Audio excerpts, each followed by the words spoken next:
What's up, everybody? This is Candy. And this is KJ. And this is a Trend Kill Quickie. We do have KJ filling in for B today. She's got some things going on, and we would love everybody, whether you know us or not, to send her and her family your love and thoughts. She did really want to be here, but we got KJ to fill in, so we're all good. It's been a while.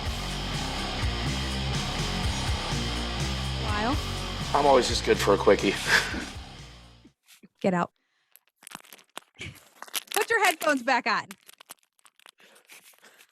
Anyway, so for this episode, we are going to talk about the topic that everyone is talking about, and that is the When We Were Young festival, the shit show that it's probably going to be. And I will let KJ talk a little bit about who exactly is playing, if just in case you've been living under a rock for the last week.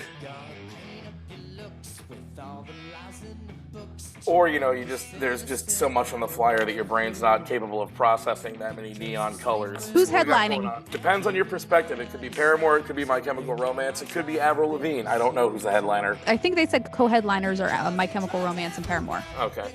There's been so much misinformation and other stuff going on around about this whole thing. It's crazy. It's changed. The lineup's changed a few times. So basically you've got Las Vegas Fairgrounds, 68 bands. As far as I know, 3 stages that literally rotate. So one band will be playing, the band will be setting up behind them, and while another band is tearing down, the band on stage front will finish, the stage will spin, and bring you the next band. And they're going to have 3 stages doing that. I'm sure there's going to be a couple small stages too, but 68 bands in 12 hours. It's real, it's happening, it's a logistical fucking nightmare, and I feel bad for every stagehand that has to work at this thing, but yeah.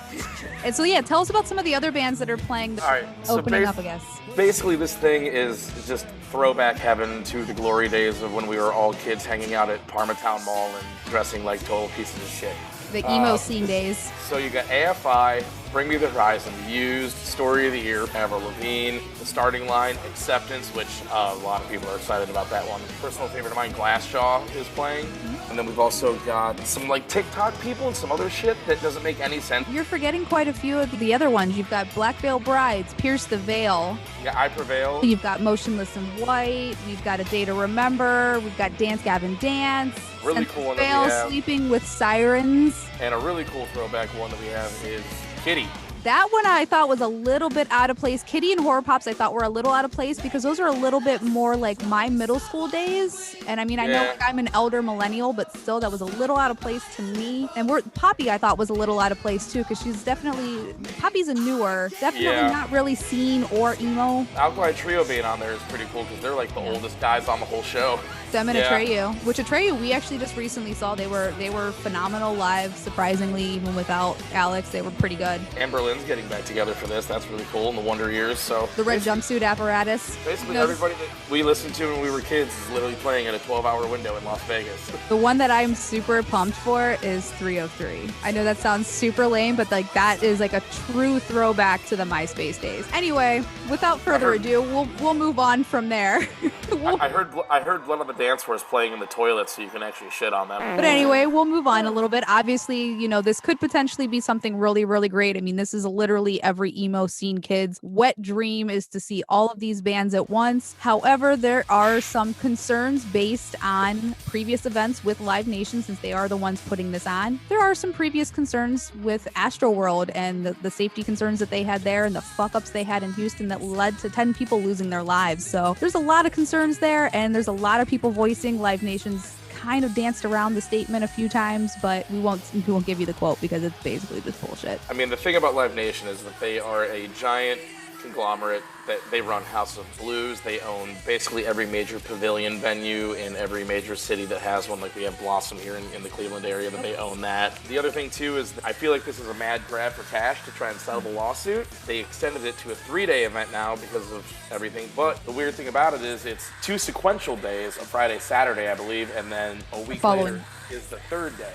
Yeah. So, and it's the same lineup basically every single day. Which I thought was a little weird. I initially saw the lineup and I thought, okay, this actually looks really cool. I mean, I've been to plenty of festivals that have, 60 bands playing, and they're typically over a 3-day course. I look at the bottom of the screen, I see this is one day. I'm thinking, oh, how is this going to work? And it did kind of seem like, even for somebody who's never worked in the music industry, it seemed like a little bit of a logistical nightmare, just being that we just had, Astroworld. Yeah.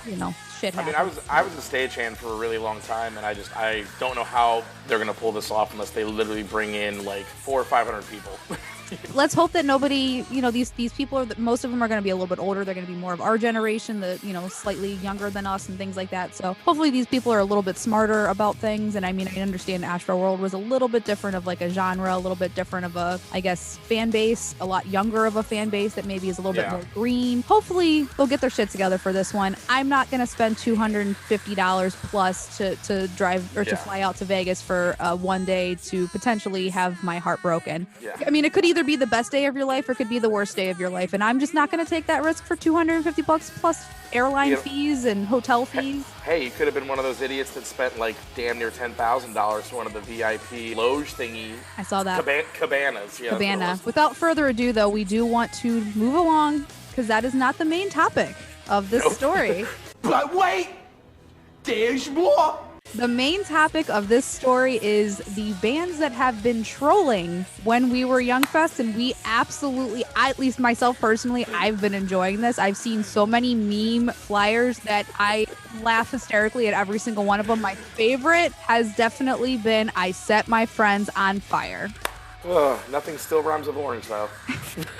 So as we were saying about I Set My Friends on Fire, everything started out as a joke. They actually just recently announced a tour that they're going to do, and they decided that they were going to call out Live Nation with their Facebook page. They literally posted on their Facebook page, Live Nation, are you serious? With a picture of the flyer. Because, I mean, they do fall into that general category, and they have more right to be there, in my opinion, than some of the bands that they do have on that set list. But it started out as a joke. So then they progressed trying to haggle, and they literally said we're going to meme our way onto this one way or another, and they actually bought the domain rights to whenwewereyoungfest.com, which is very similar to the actual festival, which is When We Were Young Festival. And it's actually slipped up a couple of people, or not a couple, several hundreds of thousands, I'm sure, of regular everyday people, as well as a few bands. One of the bands that's actually playing, I want to say it was Mayday Parade. I could be wrong, so don't quote me on that. But they actually got themselves caught up and going to When We Were Young Fest instead of Festival. And it goes right to I Set My Friends on Fire's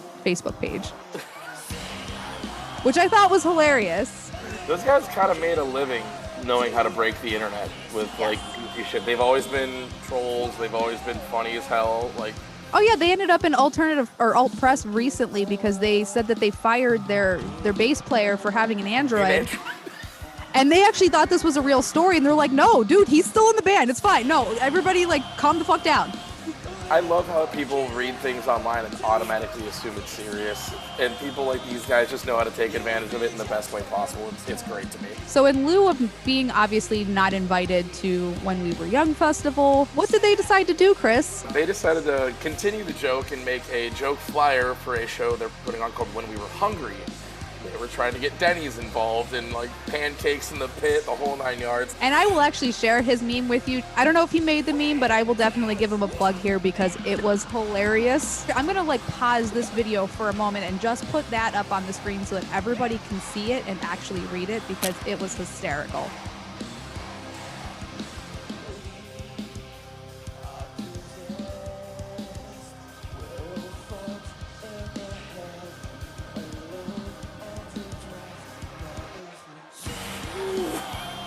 There's a lot of things involving violence against blood on the dance floor in Austin, Carlisle. That's basically the joke, but I want you guys to see for yourself because it's that good. It's really good. But, I mean, this is also another thing, too. I know with I Set My Friends on Fire, they had also made a joke about, hey, we'll see you in the parking lot stage, just like kind of like a throwback to Warped Tour, which I thought was funny. Without further ado, we're going to go ahead. We're going to cut this. Let us know what you guys think in the comments, obviously. I mean, do you guys think this is going to be a shit show? Do you think it's going to be great? Are you planning on going? Chris isn't used to of people caring about opinions, but Libby and I, we care about everybody's opinions, so we want to know. I will part with one thing though. As far as Live Nation putting this show on goes, I hope for the best. I really do. This is either a time for them to shine or screw up even worse than they already have. And I just hope that everybody does go, has fun, and that everything goes off without a hitch, because I would love to see more things like this. But I'm just, I'm a little skeptical, but I hope for the best, and we'll see how this all goes. All right, obviously we all hope that everything goes well. We hope nobody gets hurt at this one, so thumbs up for that. I mean, hopefully everything's great. Once again, I'm Candy. And I'm Chris Jones. And that was a trend kill quickie. Thanks for watching. Bye, guys.